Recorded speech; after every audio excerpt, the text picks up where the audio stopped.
So, mga sangkay, nagkakagulo po ngayon sa Pilipinas at naku po, matindi po ang damage ngayon at marami po ang nagpapanik ngayon sa ating bansa.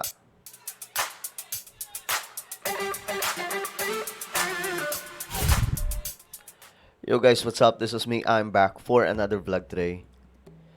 Alam nyo, iba sana yung topic natin ngayon, mga sangkay.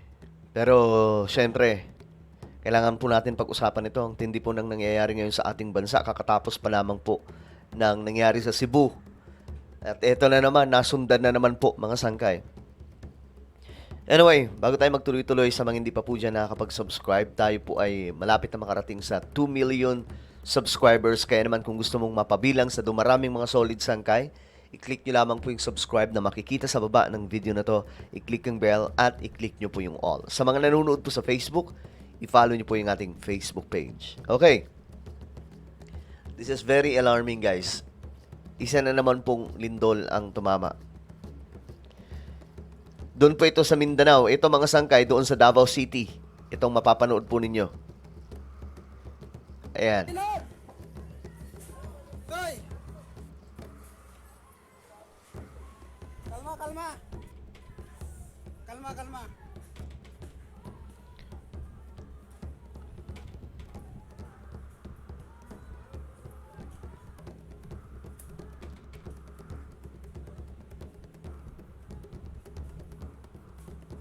Grabe, no? Sunod-sunod na po ito mga sangkay. Hindi na po ito nakakatuwa na nangyayari talaga mga sangkay, pambira. Ito, inside an establishment after a 7.6 magnitude na paggalaw ng lupa shook the sea area of Davao Oriental on Friday. Okay, tingnan natin. Ayan, no?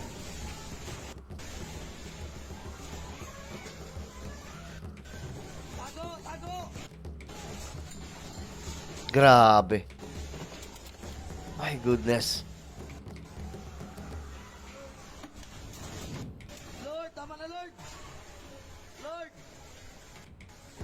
Tama na Lord!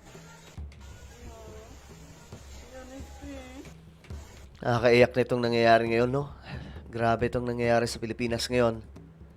Ito naman, a family in Davao records the strong 7.6 magnitude.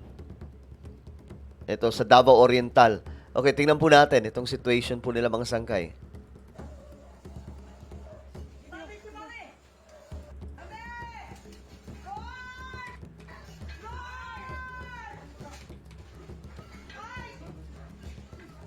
Grabe.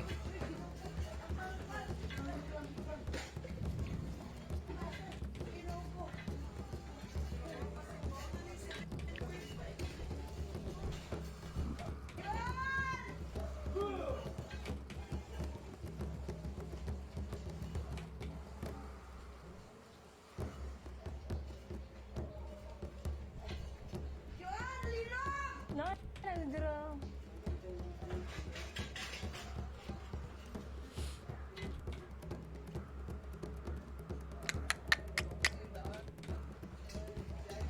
Grabe.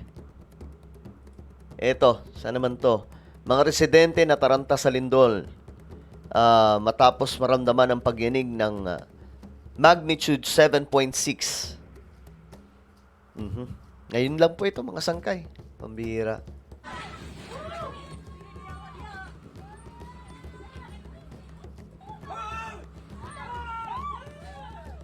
Sila safe sila dyan kasi nasa ano sila eh. Nasa labas ng bahay.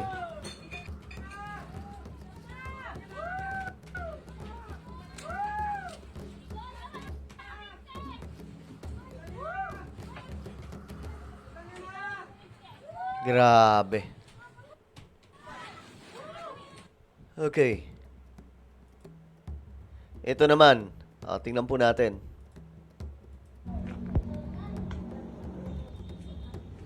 Ito yung resulta mga sangkay nung tumama yung pagyanig.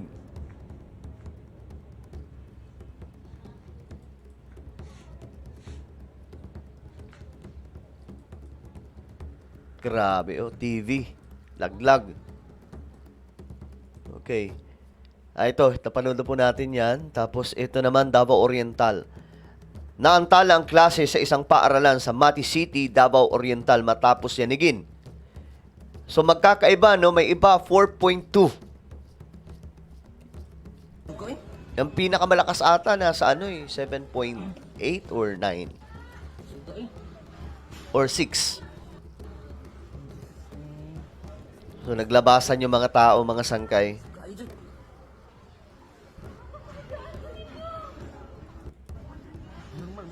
Tama yung ginawa nila na lumabas eh. Pero dapat nagtabon pa rin sila ng kanilang ulo.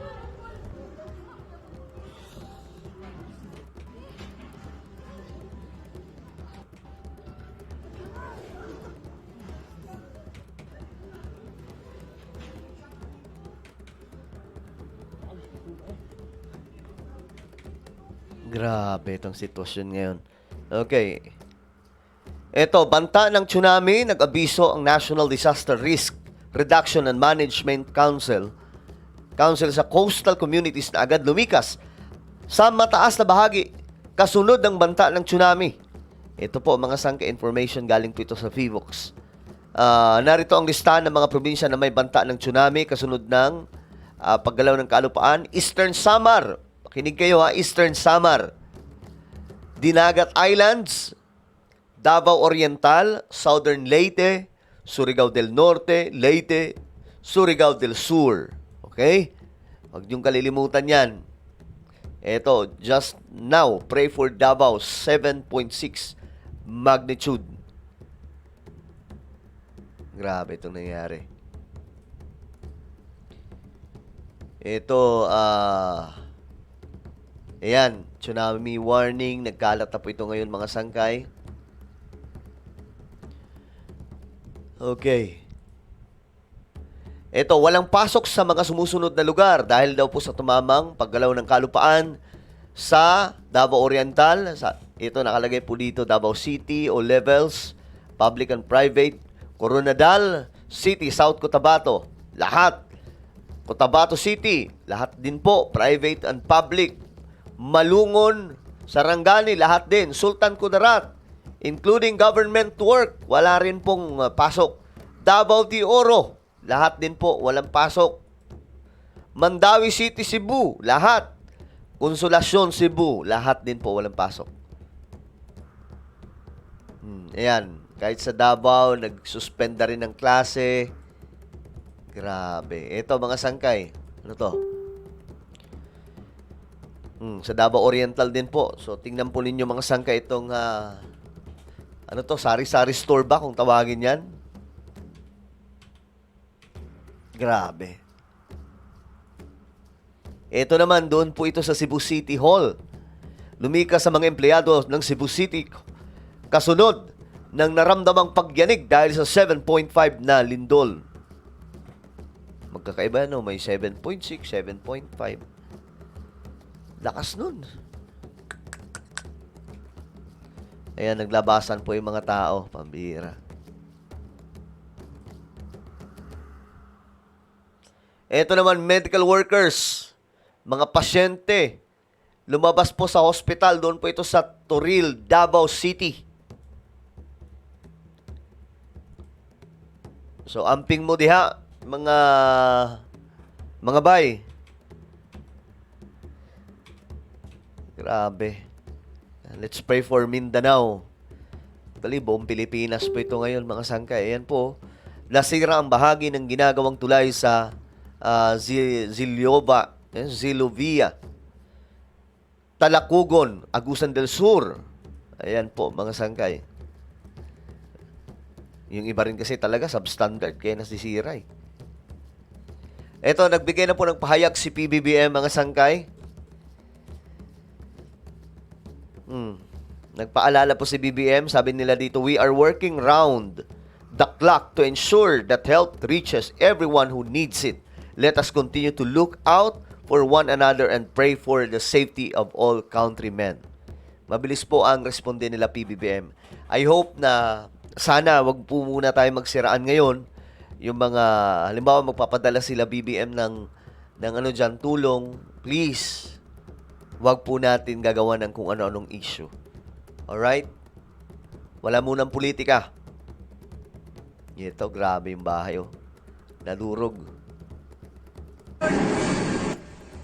Ito, saan to?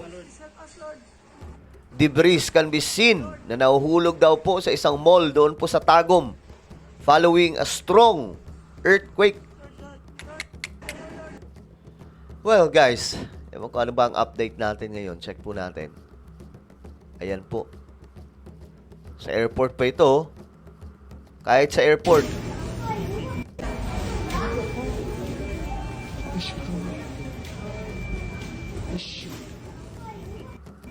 Sa airport ng Davao. Ay, nako po, itong nangyayari sa atin ngayon. Pero alam nyo, sa Biblia, mababasa po natin talaga na in the last days, magkakaroon po ng mga palatandaan bago po ang pagbabalik ni Jesus. No? At nakasulat po talaga eh. Alam nyo, ang patunay kung bakit ang Biblia ay ang pinaka-accurate na libro. Pinaka-makapangyarihang libro. Punong-puno po kasi yan ng propesiya. At lahat ng propesiya na yan, natutupad. Nangyayari. Noon pa mga sangkay. For nation shall rise, sabi po sa Matthew chapter 24, against nation, and kingdom against kingdom. And there shall be famines and pestilences. Lahat ng ito ay nanggaganap po ngayon. Lahat ng yan. At ang sumunod, anong sabi dito? And earthquakes in diverse places. Ayan, mga sangkayo. At mga lindol.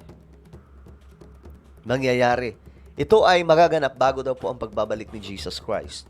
So, marami sa mga Kristiyano, including ako, naniniwala that we are living in these last days. At ito nga po ay nangyayari mga sangkay base po sa nakasulat sa Biblia.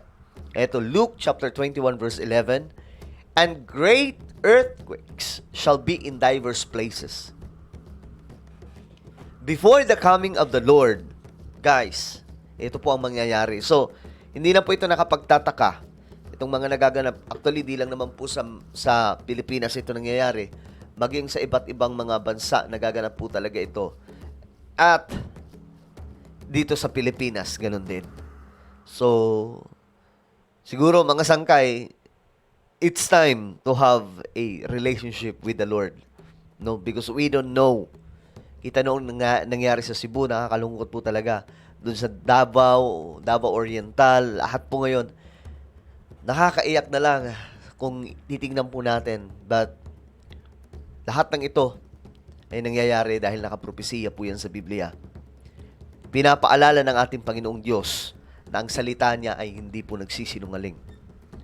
And we have to go back, kneel down, and pray, and build your own relationship with the Lord. Because we don't know our tomorrow, mga sangkay. We don't know. Tanging nakakaalam lamang po ay ang ating Panginoon. At kung ano man ang mangyayari, at least we are ready spiritually because di po natin alam yan eh. Mamaya mag-rapture or whatever. Kasi yan pong sinabi ng Biblia eh.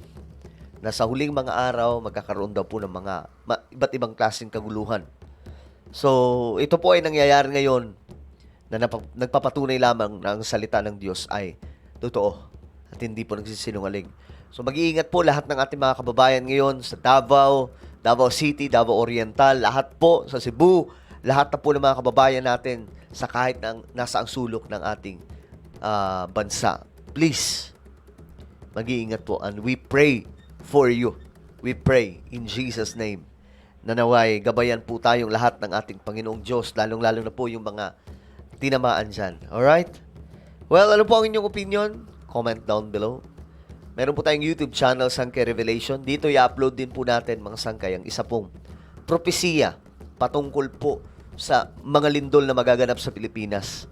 At mukhang nangyayari nga po. Okay, mukhang nangyayari nga po. Ano yan eh? September, October, November daw po, mga sangkay. So, please, mag-iingat po tayong lahat. Please, mag-iingat po tayong lahat. Okay? Guys, isubscribe nyo po ito para mapanood nyo. Alright? Para mapanood nyo, click the subscribe, click the bell, and click all. Sankey Revelation. Ako na po ay magpapaalam. Mag-iingat pong lahat. God bless everyone.